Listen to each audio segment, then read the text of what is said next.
Bagsak sa kamay ng mga otoridad ang isang lalaki sa Panabo City matapos ang ilasang search warrant operation na nagresulta sa pagkakasamsam ng inihinalang shabu na tinatayang nagkakahalaga ng 30,000 piso. Nakatutok dyan si Patrolwoman Shaira Rose Aquino. Isang 44 anyos na lalaki sa ikinasang operasyon na pinangunahan ng mga operatiba ng Panabo Police Station noong hapon ng ika-13 ng Agosto sa Purok Nangka, Barangay Kagangohan, Panabo City. Kinilala ang suspect sa alias na Lar, isang barangay utility personnel.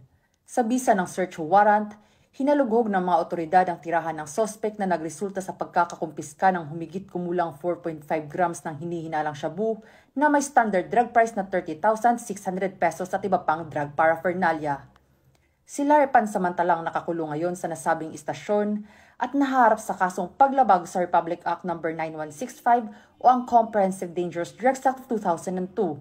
Sa pamamagitan ng koordinadong operasyon at mahigpit na pagpapatupad ng batas, ipinapakita ng kapulisan ang kanilang pangakong panatilihing ligtas at mapayapa ang bawat barangay.